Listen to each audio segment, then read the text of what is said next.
Hello everyone, very good evening and very good afternoon to all my champions. आप सभी लोगों का एक बार फिर से स्वागत करते हैं हम 7 मिनट ट्रिक चैनल पर। और मैं आपके साथ आपकी अपनी मेंटोर गौरी भट्ट एक बार फिर से जुड़ चुकी हूँ एक बहुत ही बेहतरीन से सेशन में।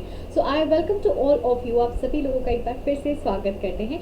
फ्रेजल वर्ब आज का टॉपिक है हमारा, फ्रेजल वर्ब। देखते हैं आज के फ्रेजल वर्ब को हम कितने आसान तरीकों से पढ़ सकते हैं।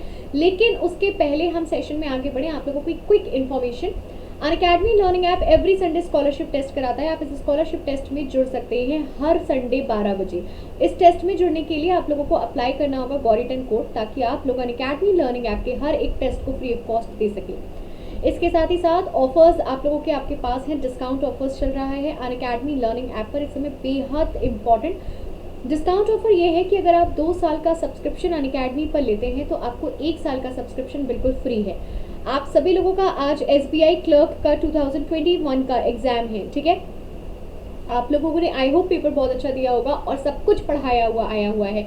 आप लोगों को याद रखना है 2022 के पेपर में CET के बेस्ड पर पेपर आएगा। तो आप लोग अगर CET का सब्सक्रिप्शन लेते हैं तो ज़्यादा बेनिफिट होगा, क्योंकि इसमें बैंक और SSC आपका दोनों कंबाइंड रहेगा, ठीक है। तो सब्सक्रिप्शन ज़रूर से ले लीजिएगा, क्योंकि आप लोगों को अब तैयारी करनी है अपनी जीत की। अगस्त में SSC, CGL और CHSL भी आपके पास है।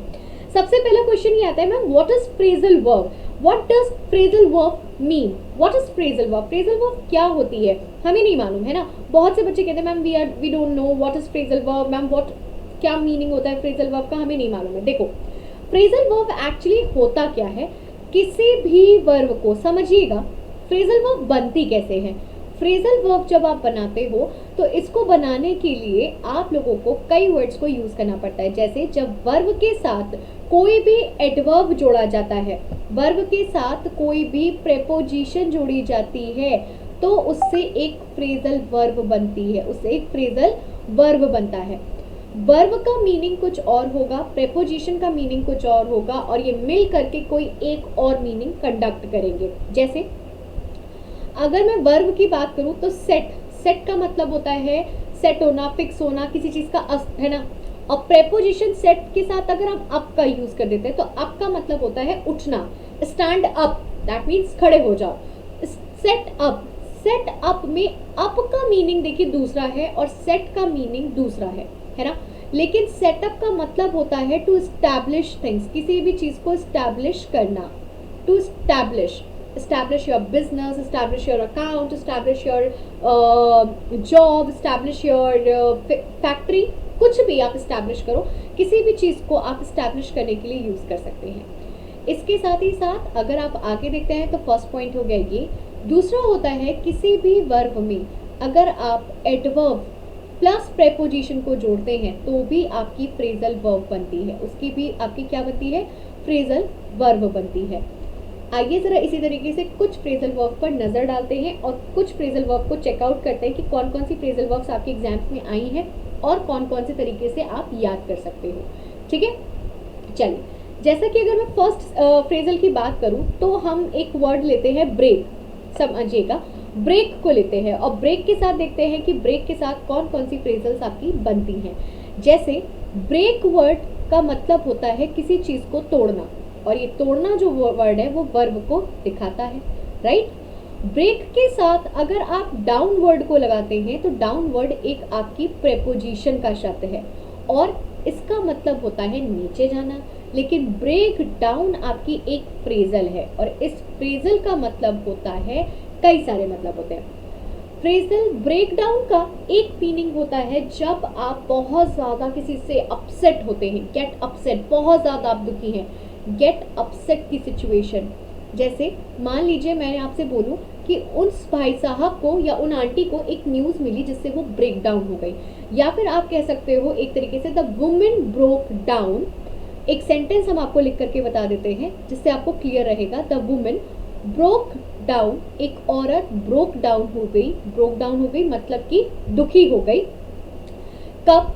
जब when the police told, जब पुलिस ने बताया, when the police told, जब पुलिस ने बताया, police told her that her son, कि उसका जो बेटा है, her son had died। अब एक मुझे बात बताइए, आपको क्या लगता है यहाँ पर जो आपने फ्रेजल वर्ब ब्रोक डाउन का यूज किया है ये किस सेंस में यूज किया गया है? भाई कोई भी औरत का, किसी भी लेडी का, किसी की माँ का बच्चा मर जाएगा, उसकी डेथ हो जाती है, तो वो क्या होगी, दुखी ही तो होगी ना, गेट अपसेट की सिचुएशन। ठीक है, इसके बाद आप ब्रोक डाउन को सेकंड सिचुएशन और यूज कर सकते हो, जब आपका व्हीकल स्टॉप हो जाए, स्टॉप फंक्शनिंग, आपका व्हीकल स्टॉप कर दी फंक्शनिंग करना, स्टॉप फंक्शनिंग व्हीकल्स, व्हीकल के साथ साथ आप कह सकते हो मशीन। ठीक है, मशीन। आई होप आप लोगों को ये पॉइंट अच्छे से क्लियर हुआ, समझ में आ गया होगा, जहां तक मुझे पूरी उम्मीद है। ठीक है, इसके साथ ही साथ एक सेकेंड फ्रेज बनती है आपकी ब्रेक डाउन, एक और थर्ड इसका मीनिंग जनरेट होता है।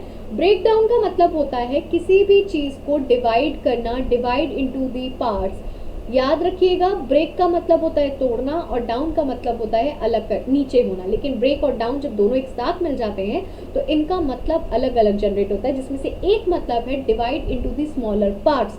किसी भी चीज को डिवाइड करना, divide into the smaller part, किसी भी चीज को स्मॉलर पार्ट, छोटे छोटे हिस्सों में डिवाइड करना। बात क्लियर हुई, हाँ या ना? अब इसके साथ देखिए, आप ब्रेक के साथ अगर इनटू का यूज करते हैं, अब देखिए ब्रेक का मतलब होता है तोड़ना और इनटू का मतलब होता है कहीं पर एंटर करने के लिए आप इनटू को यूज करते हैं। लेकिन ब्रेक इनटू आपकी एक फ्रेजल वर्ब है, जिसका मतलब होता है जब आपको कहीं पर फोर्सफुली घुसना हो, फोर्सफुली आपको कहीं पर जाना हो। जैसे मान लीजिए मेरे घर में चोरी हुई तो जो चोर है उन्होंने फोर्सफुली मेरे घर का ताला तोड़ दिया। ठीक है, बिल्कुल। ब्रेक अप, यार ये वाली फ्रेजल तो आप सबने सुनी होगी, ब्रेक अप। ब्रेकअप का मतलब होता है एंड अ रिलेशन, किसी भी तरीके के रिश्ते को खत्म करना, तोड़ देना, रिलेशनशिप को तोड़ देना। ब्रेकअप, ब्रेकअप हो गया, ब्रेकअप हो गया, हमने ब्रेकअप कर लिया, है ना? बिल्कुल। आप देखो, कई बार आप जैसे एक वर्ड होता है लुक, बहुत सिंपल सा वर्ड बताते हैं, लुक। लुक के साथ अगर आप फॉर का यूज करते हैं, देखो फॉर का मतलब होता है के लिए और लुक का मतलब होता है देखना, लेकिन लुक और फॉर एक साथ यूज होते हैं तो इनका मतलब होता है लुकिंग फॉर, मतलब कि आप फाइंड कर रहे हो किसी चीज को, सर्च कर रहे हो किसी भी चीज को, सर्च करना, राइट? तो इस तरीके से आप अपनी फ्रेजल वर्ब्स को और मेरे साथ स्ट्रॉन्ग कर सकते हैं daily wifi study studio channel पर जुड़ करके। मुझे अनअकैडमी लर्निंग ऐप पर आप लोग फॉलो जरूर से कर लीजिएगा, फाइंड करिएगा गौरी भट्ट और आप लोग मुझे आराम से वहाँ पर फॉलो कर सकते हैं। इसके साथ ही साथ गौरी 10 कोड को यूज़ करके अनअकैडमी के इस एक्साइटिंग ऑफर्स को आप लोग जीत सकते हैं। मेरी daily classes wifi study studios channel पर होती हैं सुबह 8 बजे। आप लोग मेरे साथ डेली वहाँ पर जुड़ सकते हो सुबह 8 बजे स्टूडियोज पर, 8 AM।